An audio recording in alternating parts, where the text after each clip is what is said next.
Right then, Joe, we know there's lots of written rules in golf that people adhere to, but there's lots of unwritten etiquette rules that I think we've seen broken quite a lot of times. You're right, there's a lot of faux pas, even golfing crimes I would consider committed out on a golf course sometimes. Yeah, so we put our heads together and came up with 9 that we think are the biggest and the most often committed. Yes, and we've acted them out. We have. I'm playing the sort of well-educated, good etiquette golfer, and you're playing numbnuts. I'm playing a buffoon, you're absolutely right, but if you're watching BAFTA, call us. In no particular order, Joe, we're starting with talking during someone's backswing, or even talking during someone's setup. Yeah, it's just a little bit inconsiderate, isn't it? It's funny with golf because sometimes you get constant noise, so you might hear it now. Actually, we've got greenkeepers mowing. We went to Live the other day, there was music playing. When that happens, it's not a problem, but you play in silence most of the time, and all of a sudden, if that silence is just interrupted with a whisper or something, it is brutal, isn't it? Don't do it, don't do it. Don't try to whisper to your playing partner. Definitely don't pick up the phone, numbnuts, and just try and keep quiet during the swing. Next one we've got, and this is one of my particular bugbears, leaving a bunker unraked. It's one of the most inconsiderate things you can do on the golf course. You tell me why. This is just impolite. It's impolite to your playing partners, to people coming behind you who may end up in it, to the greenkeepers who look so studiously after the bunkers for you, and it's just a mess. It affects people's games, and it's basic decency and common sense. And bunkers are hard enough for a decent lie without being in someone's footprint. Rake your bunkers, please. Next up, Joe, not shouting 4 as your ball heads toward what might be people, houses, who knows. Just shout 4. Yeah, just shout 4. It's not only inconsiderate, it is downright dangerous. These little golf balls, at the speed they're travelling, are like bullets. We've seen some really serious incidents on the PGA Tour of people getting hurt, and some of these players who don't shout on the PGA Tour bother me. Yeah. Don't be one of those. If you see your ball heading down the wrong fairway or heading to anyone on the golf course, give them a nice loud shout 4 and warn them. And even if you don't, if it's off target, give it a big shout. You're covered then, just in case. Always shout 4. Right, for the next one, we're here on the putting green. I think just about everyone who's ever played should know, but I've played with some who don't, you should never walk over someone's line when they're putting. Yeah, because if you've got big feet like you, or particularly big spikes on, and you walk on someone's line, it could affect their putt, couldn't it? Correct. It's rude, again, inconsiderate. So when you're doing it, just watch out for people's lines, maybe even ask, am I okay to stand there? It's okay to ask these sort of things, and don't ruin someone's putt. You can stop it from going in the hole. Furthermore, through lines. Do you ever think about through lines? What's the through line? Through line, there's a lot of stuff that's spoken about on tour. If you're putting from there and you're coming this way and I go and collect my ball out the hole this way, if someone misses the putt from there and then has to putt through the spikes, it's always better to think about someone's through line as well. Hey. Just give that some thought. Hey, that's why we pay you the big bucks. Next up, Joe, assuming a putt is given in match play. I have fallen foul of this. Yeah, it's tricky ground that, isn't it? You know when you've got it into gimme range and you know it's probably going to be conceded, but you have to wait to hear that. If you don't and you just pick your ball up assuming it's been conceded, if you're playing against someone particularly vindictive,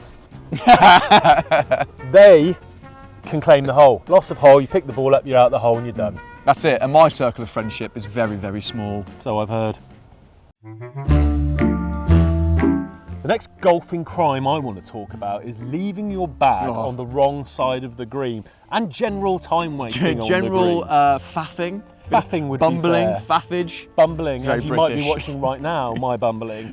It's just not good for pace of play. It's not good for your game. It's not good for anyone's game around you. What can you do to sort that out? Well, if you've got people behind you, that's very annoying. Just think, right, as you get to the green, where's the next tee? Let me leave my bag in a position between the flag and the tee. So when I'm done, I pick my ball out, I wander over to my bag, which is en route to the tee, do your scorecard over there, the people behind you can play and they're not falling asleep sat on their bags. It's considerate to everyone else and it actually be beneficial for your game because you'll take less steps and you'll be less tired. Okay. Plan it well, play quickly and play well. Next up, Joe, less of a crime than some of them, but something I think you should avoid doing is early walking a putt that you think's going in, you're giving it the big I am, and then it doesn't go in. It's a bad look, isn't it? Actually, we played golf recently with a friend of yours, shout out Reese. Hello, and Reese. I was early walking a couple, and they went in, and he still said that was a bad luck. He's But right though, I think he's right. He is right, but it's a particularly bad look when they miss as well. Yeah. Another thing that you don't want to do, if you're the guy on the other side of the hole, early celebrating someone else's putt and calling it before it goes in, that can backfire a lot and isn't a good look. If someone says to me like, oh, great putt, or oh, that's in, oh, that's pure, and it doesn't go in, or really early and it doesn't go in, I'm like, do not stop talking to my golf ball. Do you think it's affected your ball? Absolutely. Of course it has, it has to. Just don't talk to my golf ball, don't talk to your playing partner's golf balls, and don't early walk that putt. Just wait for it to go in. Recent rule changes have affected this next one I'm going to mention. So you used to have 5 minutes to find your ball, now you've only got 3. So it's become more imperative than ever not to assume you're just going to find your golf ball once you've hit it into the rubbish, isn't it? Yeah, I see people playing on somewhere they know really well, where they play every week, and they're like, that's fine over there. You know, I know that bit. I know that bit, I've been there all the time, and it might take a different bounce, it might hit something, you might not find it.